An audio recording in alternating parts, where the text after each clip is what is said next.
श्री निलेश व श्रीकांत घोलप यांचे वडील कैलासवासी चंद्रकांत बबनराव घोलप यांच्या दशक्रिया विधी कार्यक्रम प्रसंगी हरिभक्तपरायण सुरेखाताई शिंदे यांनी विधी व श्राद्ध यामध्ये काय फरक असतो तो कसा सांगितला पहा या व्हिडिओमध्ये। असेल तर शिवरायांचं चरित्र ओळखा, विचार करा कधीतरी।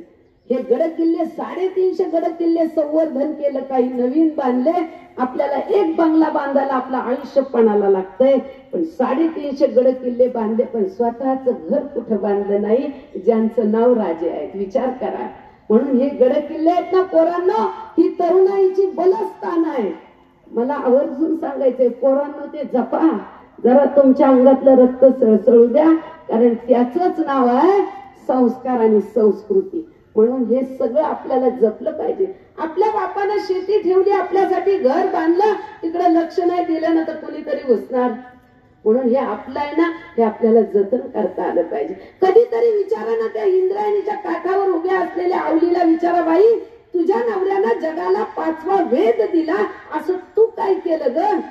ती म्हणते मी काहीच नाही केलं, मी फक्त नवऱ्याच्या आधी जेवले नाही एवढंच केलं, बाकी काय नाही केलं जिजाऊनं, काहीच नाही केलं। पण तुकोबारायांच्या आधी दर्शन जिजाऊला झालं देवाचं, याच्यापेक्षा भाग्य ते काय आहे? म्हणून सगळ्यात महान जर काय आहे तर नवरा बायकोचं नातं आहे, दुसरं काही श्रेष्ठ नाहीये। म्हणून धनी तर दुनिया नाही तर चारी वाटा सुन्या।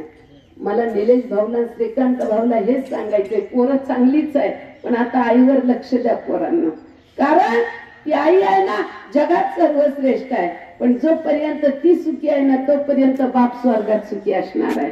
याच्यावर जर कुणाचा विश्वास नसेल तर आत्मपरीक्षण करून पहा। पुढच्या पिढीमध्ये एखादा नावकरी येतो आणि मग माणसं म्हणतात म्हातारं नावकरी आलं। मग पुनर्जन्मावर जर विश्वास आहे ना तर श्राद्धावर सुद्धा विश्वास ठेवलाच पाहिजे, या तीन तत्र संशय।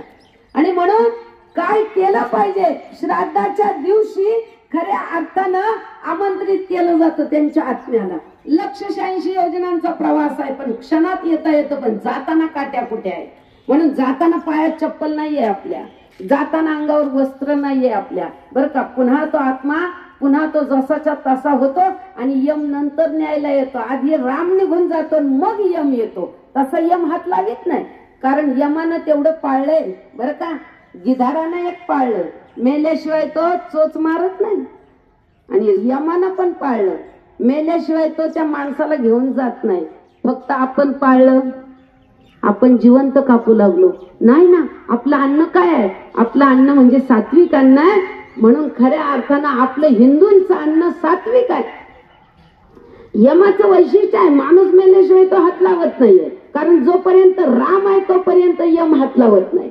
आपला आत्मा राम निघून, आपला आत्मा आतमध्ये आहे पण राम निघून गेलेला आहे, मग त्या आत्मा रामाला नेण्यासाठी यम येतो। म्हणून 6 तास त्या कवटीमध्ये गरम असते ना, मग कवटी फुटल्याच्या नंतर यम आहे ना त्याला नेण्याचा पुढे प्रयत्न करत असतो। रेड्यावर बसलेला यम आहे ना तो आपल्या पुण्याईनं आपल्याला जाता येतं, मग कुणाच्या हाताला बांधलं जातं तर कुणाच्या पायाला बांधून उलट टांगलं जातं। तुमच्या कर्मावर सगळी पुढची गती अवलंबून आहे। तुमच्या खिशात जसे पैसे असतील ना तसं कुणी एसटीनं जाईल, कुणी स्वतःच्या गाडीनं जाईल, तर कुणी विमानानं जाईल, तसंच हे सगळं आहे। मग त्याला ऑनलाईन पैसे पाठवावे लागतात ते श्राद्धाच्या अन्नदानातून। म्हणून हे सगळं आहे, म्हणून आम्हाला पोटची पोरं लागतात, आणि म्हणून आमची श्राद्ध करण्यासाठी हे दिवस असे आपल्याला पाहण्यासाठी वरून आपल्याला मुलांवर संस्कार करणं काळाची गरज आहे। लोक म्हणतात हे नाही केलं तर चालेल का ताई? म्हणलं चालेल ना, नाही केलं तरी चालेल, फक्त एक लक्षात ठेवा, तुमचं होणार नाही याच्यावर लक्ष द्या, कारण केले कर्म त्याची भोगा आले। दुसरं काय आहे? जे आपण करतो ना, बाजरी पेरली तर बाजरीच येणार आहे, आणि गहू पेरले तर गहूच येणार आहे, बाकी काही येणार नाहीये, बरोबर आहे ना? म्हणून पेराल ते उगवते आणि बोलण्यासारखे उत्तर येते, बरोबर आहे ना? खऱ्या अर्थाने आधुनिक महाराष्ट्र जर पाहिला ना आपण तर आठवण होती ती यशवंतराव चव्हाणांची, हातच जोडले जातात, बरोबर आहे ना? आधुनिक महाराष्ट्राचं स्वप्न पाहिलं आणि महाराष्ट्र सुजलाम सुफलाम केला, पण दररोज ज्ञानेश्वरी वाचल्याशिवाय घराबाहेर जात नव्हते। त्यांचं नाव यशवंतराव चव्हाण आहे। त्यांना एका सद्ग्रस्ताने विचारलं, बराच वेळ मी बाहेर येऊन बसलो, तुम्ही एवढ्या वेळ आत काय वाचत होते? म्हटले ज्ञानेश्वरी वाचत होतो। त्यांनी विठाई लेखामध्ये लिहून ठेवले बरं का। ते म्हणतात, माझ्या आईनं मी 3रीला असताना माझ्या हातात ग्रंथ दिला, बाळा यशवंता तुला वाचायला यायला लागलं रे, माझ्या वडिलांनी मला लग्नामध्ये ज्ञानेश्वरी दिली, पण ती तशीच देवघरात आहे, कारण मला वाचता येत नाही. आई निरक्षर होती, पण ज्ञान एवढं मात्र नक्की होतं की ज्ञानेश्वरीमध्ये जी अक्षर आहेत ना ती आपल्या कानावर आली पाहिजेत. म्हणून मुलाला सांगितलं, तू दररोज वाचत जा. दररोज लेकरू वाचतंय आणि आई पुढे बसती आहे. दररोज 1 तास ज्ञानेश्वरी वाचायचे आणि मग घराबाहेर पडायचे. 12वीला गेले आणि 12वीला गेल्याच्या नंतर सहज प्रश्न आला. ते 12वीचं आयुष्यच असं असतं, मदमस्त आयुष्य असतं. विचारलं आईला, आई आज मी 12वीला गेलो, 3री पासून दररोज ज्ञानेश्वरी वाचतो, तू दररोज माझ्या पुढे 1 तास बसते, तू ऐकते, हात जोडून बसते, मला एक सांग ना, तुला ज्ञानेश्वरी काय कळाली? हा प्रश्न विचारलाय विठाई आईला. बरं का? आई म्हटली, बाळा मला काहीच नाही कळालं ज्ञानेश्वरीतलं, पण एक नक्की कळालं. काय कळालं? ते म्हणते, भगवान सांगतायत अर्जुनाला, तू फक्त काम करत राहा, पण सत्कर्म कर, फळ तुला देण्याचं काम आपोआप होईल. हे सांगते आई. तिला सांगता नाही आलं कर्मण्येवाधिकारस्य. ती म्हणते, या जगात जर सर्वश्रेष्ठ काय आहे तर मनुष्य जन्म आहे, हे भगवान सांगतायत. बरं का? आईनं सांगितलंय ज्ञानेश्वरीचा अर्थ. ती म्हणते, या जगात सर्वश्रेष्ठ काय आहे तर माणसाचं कर्म आहे, जगात सर्वश्रेष्ठ काय आहे तर आईबाप आहे, जगात सर्वश्रेष्ठ काय आहे तर मनुष्य सात्विकतेनं जगल्यानंतर देव सुद्धा न्यायला येतो. हे मला एवढंच कळालं. मला हे म्हणायचं आहे की त्या लेखामध्ये लिहून ठेवले यशवंतराव चव्हाणांनी की मला त्याच क्षणी असं वाटलं की खऱ्या अर्थानं धर्म मार्तंड जरी आणले आणि फार पंडित जरी आले, विद्या वाचस्पती जरी आले ना, तरी ज्ञानेश्वरीचा एवढा गूढ अर्थ दुसरा कोणाला सांगता येणार नाही, जिचं नाव आई आहे.